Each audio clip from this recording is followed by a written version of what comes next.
एक जंगल में दो भेड़िए रहते थे, एक काला और एक सफेद। दोनों सगे भाई थे और पूरा जंगल उनसे कांपता था। जब उनका दिल चाहता वे किसी न किसी जानवर को अपना शिकार बना लेते। उन्हें देखते ही सारे जानवर डर के मारे भाग जाते थे। एक दिन उन्होंने एक गाय के छोटे बच्चे को पकड़ लिया और उसे मारकर खा गए। जब गाय के पति को यह बात पता चली तो वो गुस्से से भर गया और बदला लेने के लिए तुरंत उनके पीछे दौड़ पड़ा। उस समय गाय घास लेने कहीं दूर गई हुई थी। जब गाय वापस अपने ठिकाने पर पहुंची तो उसने देखा कि ना उसका बच्चा वहां है और ना ही उसका पति। वो बहुत परेशान हो गई, उसकी आंखों में आंसू आ गए। वो इधर उधर उन्हें तलाशने लगी। आगे क्या होता है जानने के लिए कमेंट करें पार्ट 2 और फॉलो करें।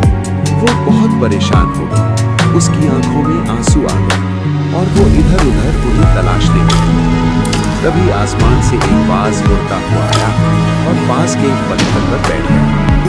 उसने कहा, गाय क्या आप अपने पति और बच्चे को ढूंढ रही हैं? गाय ने बेचैनी से जवाब दिया, हाँ, क्या तुम्हें कुछ पता है मेरा बच्चा और मेरा पति कहाँ है? बाज ने गंभीर स्वर में कहा, मैंने सब कुछ देखा है। तुम्हारे बच्चे को दो भेड़ियों ने मार दिया और तुम्हारा पति उनसे बदला लेने गया है। ये सुनकर गाय के पैरों तले जमीन खिसक गई। उसका दिल जोर जोर से धड़कने लगा। उसने एक पल भी बर्बाद नहीं किया और तुरंत उसी दिशा में दौड़ पड़ी जिधर बाज ने इशारा किया था। जब गाय अपने पति के पास पहुंची तो उसने देखा कि उसका पति मरा पड़ा। आगे क्या होता है जानने के लिए कमेंट करें पार्ट। जब गाय अपने पति के पास पहुंची तो उसने देखा कि उसका पति मरा हुआ पड़ा है। ये दृश्य देखकर गाय जोर जोर से रोने लगी। उसका दिल दुख से टूट गया था।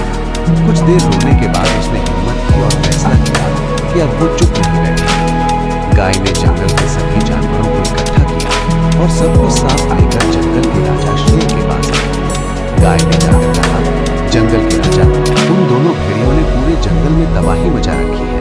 उन्होंने मेरे बच्चे और मेरे पति को भी मार दिया है। अगर उन्हें नहीं रोका गया तो वे सबको खत्म कर देंगे। शेर ने गंभीरता से कहा, मैं भी देख रहा हूं कि ये दोनों भेड़िए दिन ब दिन ज्यादा खतरनाक होते जा रहे हैं। अब समय आ गया है कि उन्हें रोका जाए। शेर ने तुरंत बकरी को बुलाया और कहा, बकरी, तुरंत जाकर लोमड़ी और हिरन को बुलाकर लाओ। बकरी तुरंत गई और हिरन और लोमड़ी को लेकर वापस आई। शेर ने लोमड़ी से कहा, हमें कोई ऐसी तरकीब बताओ जिससे उन दोनों भेड़ियों को। काले भेड़िए ने मौका देखकर हिरन के बच्चे को पकड़ लिया और जंगल की घनी घास में ले गया। पेड़ के पीछे छिपी बकरी ये सब देख रही थी। वो दौड़ती हुई हिरन के पास गई और बोली कि हिरन बहन, काला भेड़िया आपके बच्चे को पकड़कर जंगल की दूसरी तरफ पहाड़ियों में ले गया है। हिरन तेजी से दौड़कर पहाड़ी के पास पहुंची, लेकिन वहां कुछ नहीं मिला।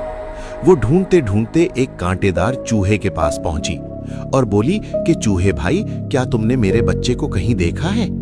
चूहा बोला, अरे नहीं बहन, मैंने नहीं देखा, मैं तो अपने बिल के अंदर आराम कर रहा था। हिरन आगे बढ़ी और एक जंगली कबूतर के पास पहुंचकर पूछा कि कबूतर भाई, क्या तुमने मेरा बच्चा देखा है? आगे क्या होता है जानने के लिए कमेंट करें पार्ट 2 और फॉलो करें। कबूतर बोला, नहीं बहन, मैंने तो नहीं देखा, मुझे कुछ खबर नहीं, लेकिन पहाड़ी की एक चिड़िया कफीना है जो ऊपर से हर चीज ध्यान से देखती है, शायद उसे कुछ पता हो। हिरन तुरंत कफीना चिड़िया के पास गई और बोली, क्या तुमने मेरे बच्चे को देखा है? चिड़िया बोली, हाँ हिरन बहन, मैंने अपनी आंखों से देखा है कि काला भेड़िया आपके बच्चे को पकड़कर पहाड़ी के पीछे वाली चट्टान के पास ले गया था। ये सुनकर हिरन गुस्से में उस तरफ भागा, लेकिन वहां उसे सिर्फ हड्डियां मिली। हिरन को लगा कि ये उसके बच्चे की हड्डियां हैं और वो कूट कूट कर रोने लगी और मन ही मन सोचने लगी कि अब उसे बस काले भेड़िए से बदला लेना है। आगे क्या होता है जानने के लिए कमेंट करें पार्ट 3 और फॉलो करें। और आंखों से आंसू गिर रहे हैं। वो कांपती हुई आवाज में कहती है कि मेरे बच्चे, मैं तुम्हें बचा नहीं पाई। उसी समय ऊपर से एक तेज आवाज आती है और कफीना चिड़िया उसके पास आ जाती है और हल्की सिसकी के साथ कहती है कि हिरन बहन, मुझे आपसे कुछ बात करनी है। ये हड्डियां आपके बच्चे की नहीं है। हिरन चिड़िया को देखकर पूछती है, क्या तुम सच कह रही हो? कफीना चिड़िया कहती है, हाँ, मैं सच कह रही हूं। काला भेड़िया आपके बच्चे को जिंदा ले गया था। आगे क्या होता है जानने के लिए कमेंट करें पार्ट 4 और फॉलो करें। काला भेड़िया आपके बच्चे को जिंदा ले गया था और वो उसे गहरी झाड़ियों वाले रास्ते से ले गया था। ये सुनते ही हिरन का दिल तेजी से धड़कने लगता है और वो वहीं खड़े होकर कहती है कि मेरा बच्चा जिंदा है। कफीना चिड़िया से मिलाकर कहती है, आप गलत रास्ते पर चले, असली रास्ता तो पहाड़ी के पीछे से गुजरता है। उसके चेहरे पर नींद आ जाती है और वो मजबूत आवाज में कहती है कि अगर मेरा बच्चा जिंदा है तो मैं उसे हर हाल में जरूर बचाऊंगी। कहकर हिरन पहाड़ी के पीछे वाले उस खतरनाक रास्ते की ओर बढ़ती है जहां काला भेड़िया उसके बच्चे को ले गया था। हिरन वहां पहुंचती है और आगे क्या होता है ये जानने के लिए कमेंट करें पार्ट 5।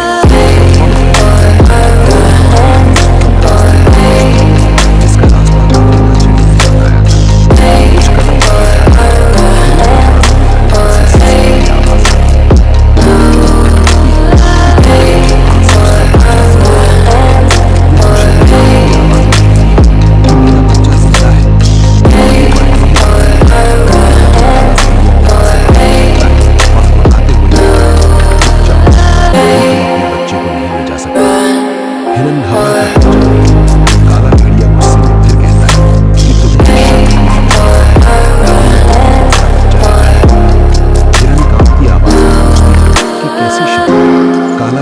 धीरे-धीरे कदम बढ़ाते हुए कहता है कि वो बकरी तुम्हारी दोस्त है।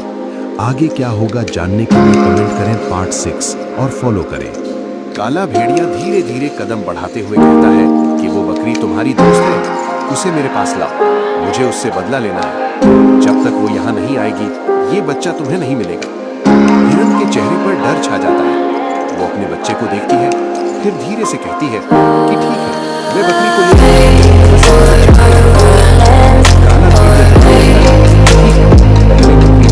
फिर अपने बच्चे को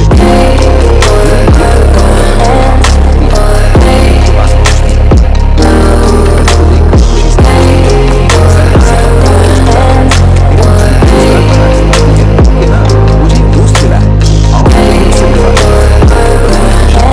साथ और उसे पता ही नहीं होता। हिरन के कदम भारी होते जा रहे हैं, लेकिन फिर भी वो बकरी को लेकर काले भेड़िए के पास पहुंच जाती है। आगे क्या सिर झुकाकर कहता है कि महाराज मुझसे गलती हो गई है, मुझे माफ कर दीजिए। इस पर शेर महाराज कड़ी नजर से उसे देखते हुए कहते हैं कि जब तुमने हिरन के बच्चे को मारा और हिरन को उसकी दोस्त बकरी को जाल में फंसाने की योजना बनाई तब तुम्हें गलती याद नहीं हुई।